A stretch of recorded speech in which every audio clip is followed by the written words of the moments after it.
Welcome back, my friends. I'm Blackendrose here, and we are returning to Cultist Simulator to give you a guide on some of the finer points of Cultist Simulator. Now, in the previous episode, I'm assuming it's the previous episode, we explored the forming of the cult, which is what I've got set up over here. Beg your pardon? Okay. So now, we're going to move on to explaining a bit more about the lore. These particular bits that go in down here. I apologise for small bits of silence. I think I'm coming down with another cold. But also, I'm going to explain a little bit on these things over here. And these are rituals. Okay, now, before I get started, I've got this thing here called Stum. Now, you get that from this, which is the auction house, and you find the auction house by searching the city. And I'll just give a brief idea. You start that and let that run down, and then you can put funds in to put a bid forward. Sometimes you'll have to do that multiple times. Yeah, here's another thing. If this object shows up in the auction house, then there is nothing of value left in there. So, I'm just going to let that time down. I've got my hunter up there. I'll explain how to deal with hunters in another video, but this particular thing is very, very important, because if you put this into study, with funds, you can watch it. Now, when I was first playing this, I didn't know you had to do that. I thought you had to find the item that was a projector. There isn't that item in the game. So in the end, I was just a complete idiot. Anyways, we'll let that time down and get that back. Oh dear, lots of things are happening. And got some money. Put that in. Okay. Oh, that was bad. Some despair came out of this as well, which is a problem. And we gained a ritual. Now I'm going to have to put this in here to undo that dread that came. Now then. Excuse me. Right, okay, so let's explore the lore aspect of this. These cards here are known as lore cards. They come in each of the aspects, which is Edge, Moth, Grail, Forge, Knock, Occult History, that's Edge again, Heart, Winter, and Lantern. If I'm correct, that is 8.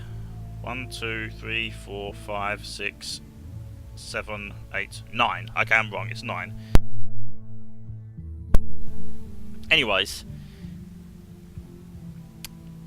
any of your cult members can be made up of one of these aspects, except for the histories. The histories is a very separate part of the process.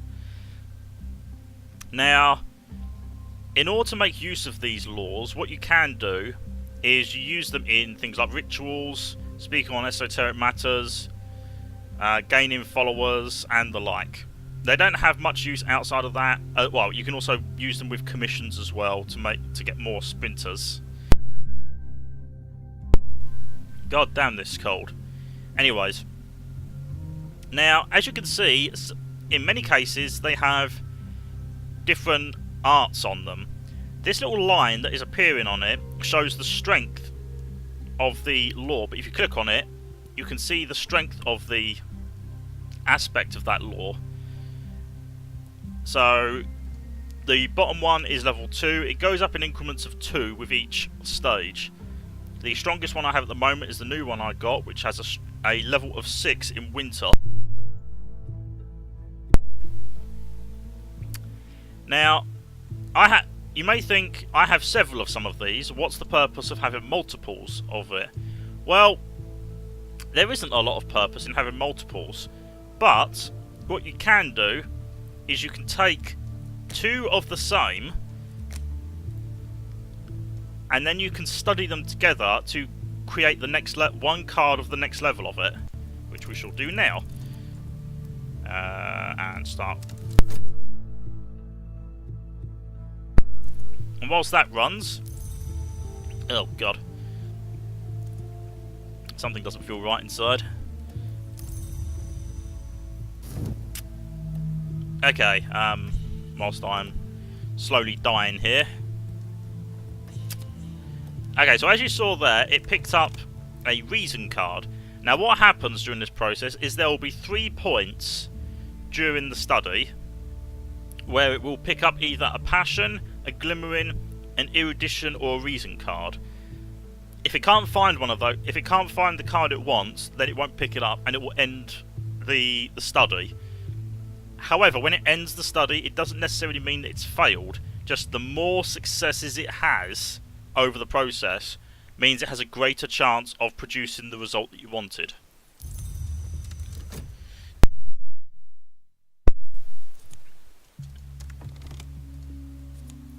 Okay, now before we go any further, let me explain a little bit on the rituals. Now, these aren't all the rituals. I can't remember how many there are, but each ritual has differences to them. The one I just picked up is incredibly useful. Now, the way it works is there is always something you have to give up. So basically, you will have to sacrifice something, be it a lore card, an individual, one of your stats, influences, tools and objects that you get later. But basically, something must be given up, and you can tell what it is by this little icon here that looks like a candle. It literally says that it consumes its contents. Now, there are 4 aspects to a ritual, of which one of them is only required to complete the game.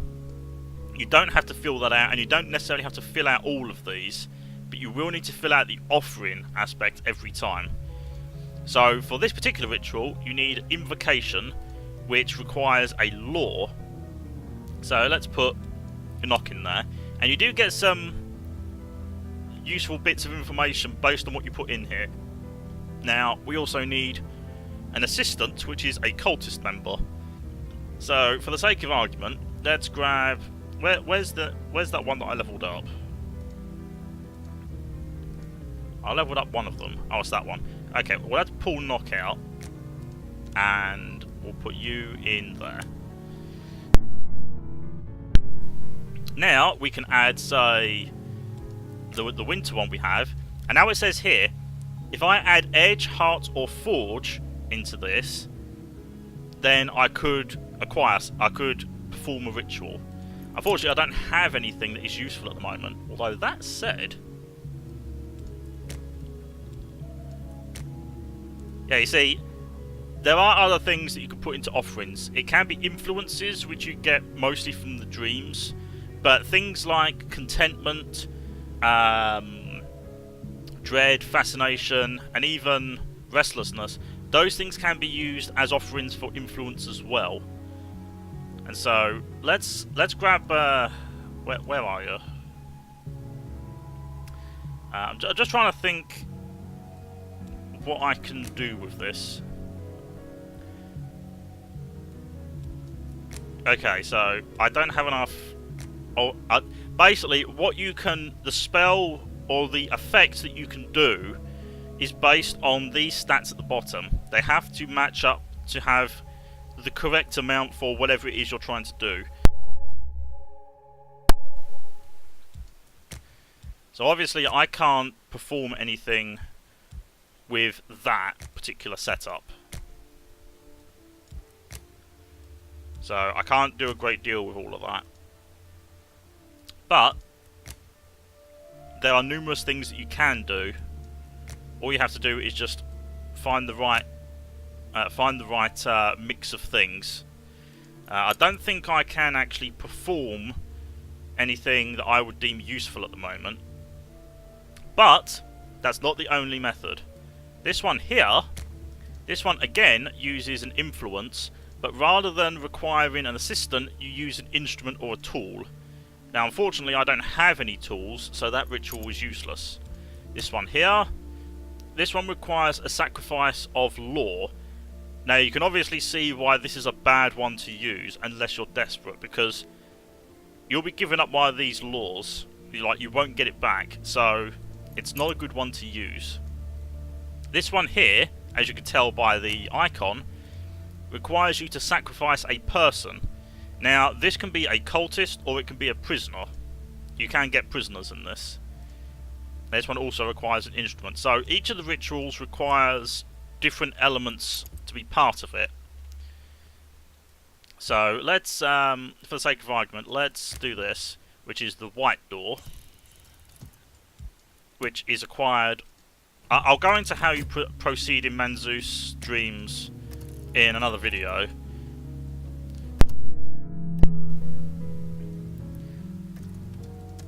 Right, okay, so now we've acquired Fleeting Memory, which does have a use as an influence, as does Dread. But for the time being, we just need to let the... Oh, whoops, yeah, I forgot about this. So, what should we go for? Let's go for this, which gave me Contentment. Where's the Contentment? It's down here. As you can see, these, like the Dread and Contentment, they have aspects as well. And that means that they are useful. They are also classified as an influence. Whoops, just spit a little bit there. But let's get rid of that Dread, because it's a pain. I'm hoping that I can perform a summon in this clip. So like, I can highlight how this... What the... Okay, the game glitched on me. Bear with me. Right, let's go back in. That was weird. It does glitch a little bit sometimes. It doesn't. It hasn't happened to me often enough for it to be a major problem, but it does happen. Actually, I think what I'll do, I'll send a pawn out to do exploring the city. Oh, fast forward went down. Right. Okay, and they haven't found anything of any use. This should be concluding soon, and it looks like it's going to conclude in a very effective way. Okay, good, good, good.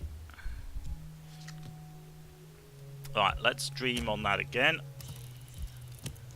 Now, when you do these dreams, you generally have to use another card so that you can actually enter that area. For Way of the Wood, you need Passion. For the White Door, you need to use Health. And other ones will crop up. You'll notice that I've got this one here, the Stag Door's Riddle. I'll explain how that works later on. Okay. What I will also explain now is the uniqueness of the Occult Histories cards. If you put these into Explore, you can seek out expedition locations. Depending on the strength of the card will determine the kind of location you'll get. The higher the strength of the card, the better rewards at the location, but the greater challenges you'll have to face there. And I'll explain that in a video dedicated to expeditions, because that requires its own video. Right. Okay, so we have an influence here. Right, okay, so let's slow down a moment, because a lot of things are happening. Now, first things first, let's get rid of this illness. Right, we gained back the Grail Lore card that we used earlier. And we got a level 2 Grail, well, the next level up, so it's a strength of 4 in Grail. And of course we can do the same again to get a strength of 6 in Grail, and so on. However, there's another thing that you can do, and it's called Subverting. And what you do, let's put Lantern in, and if I put Forge in there, it will subvert the Lantern lore. And what this does is it puts the two lore cards together, and it makes the next strength up on whatever card is doing the subverting. So in this case, you would end up with a strength of 4 in the Forge card. This is very useful if you have a lot of something you don't need, but you need to strengthen up for something else. This works in all but 2 cases. You cannot subvert or do any subverting with the occult histories, and if you try and do any subverting with the knock card, it will always result in the next strength up for knock. You cannot subvert knock, but knock can subvert everything. Furthermore, there is only one card that can subvert another one. So in the case of Moth, you can subvert it with the Lantern, and then produce the next strength up for Lantern. Basically, all you have to do is practice with the different cards to see which ones match up with each other. But the highest strength aspect you can get is 14, and that becomes almost essential for completing the game. Higher strength in those cards will prove much more useful when you start doing rituals, and hopefully I have enough to perform one now. So we'll do the icy winter. I think I need to do edge, and I think it's knock as well. Okay, it's close. I can't summon with those cards because I don't have the strength for it. But I can do with this. With a combination of heart, knock, and winter in those levels. Obviously, that's not exact. It's just that reaches the threshold to perform the summon. So let's do it. Summon one of the voiceless dead. In the meantime, I am going to... What am I going to do? What am I going to do? I shall put more strength into the Grail.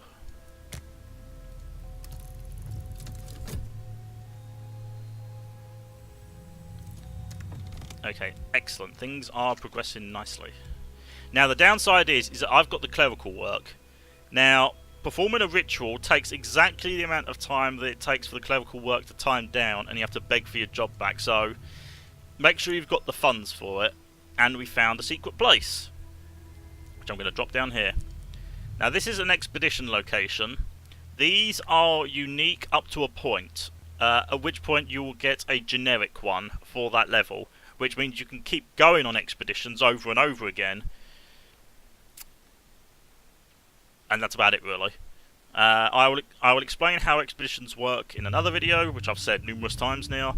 But let's get another expedition location sorted out.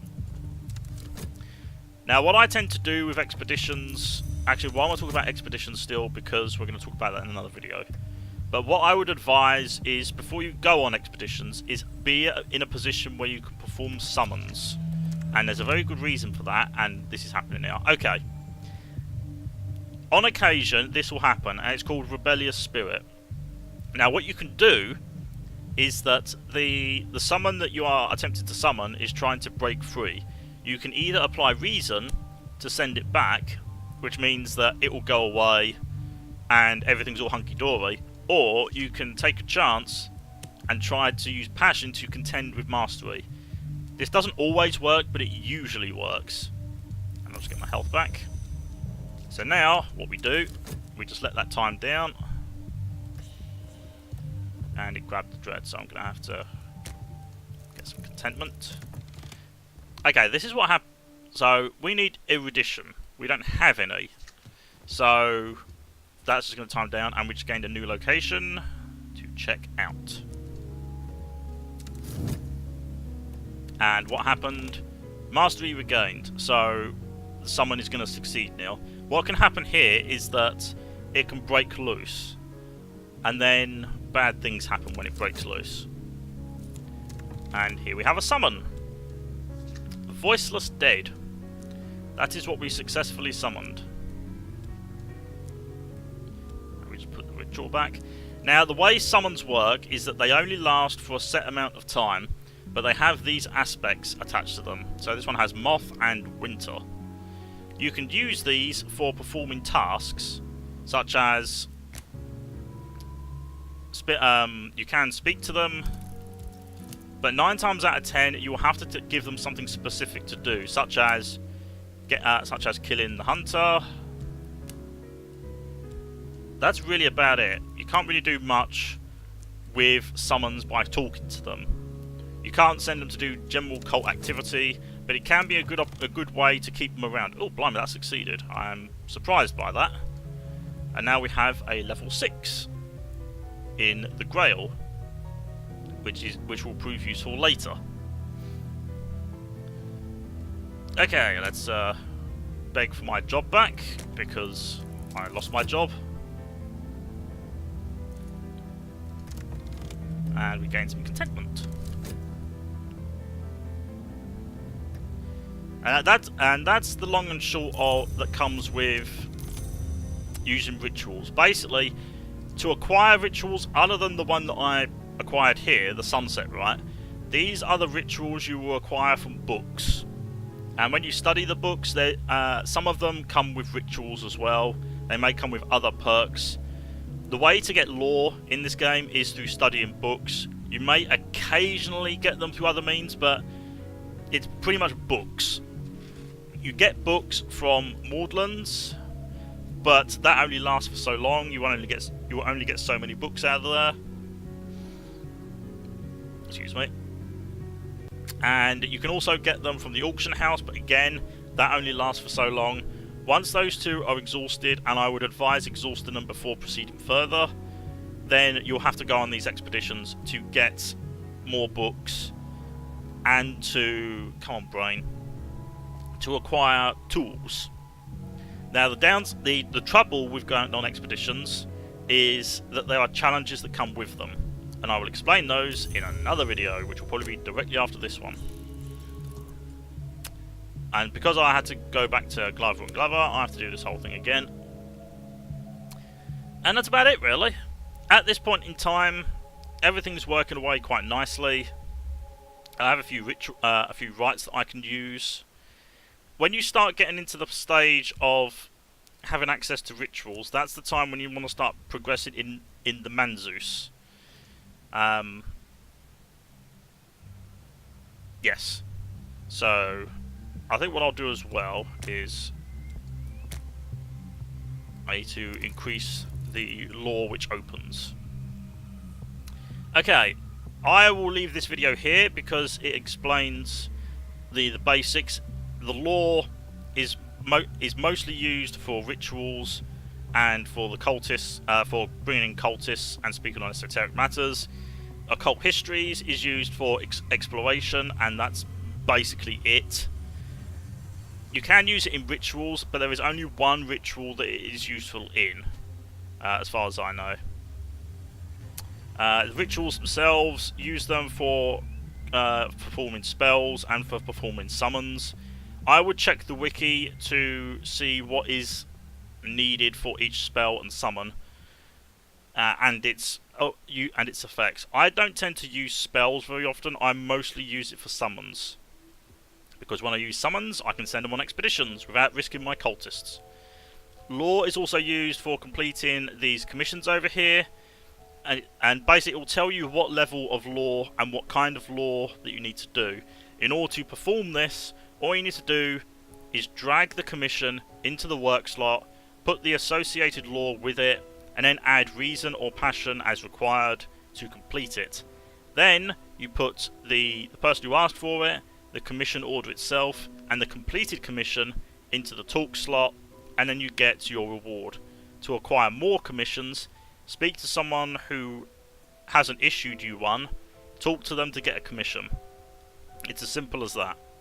That becomes very useful for making money later, because you can sell the splinters on the auction house to make money, and the silver and the gold ones, those ones make you a lot of money. It becomes more lucrative than actually working. But anyways, I will leave this video here. This is the video on lore and rituals. So thank you guys so much for watching. I'm Blackendrose, and I will see you in the next video. Take care, my friends. Bye bye.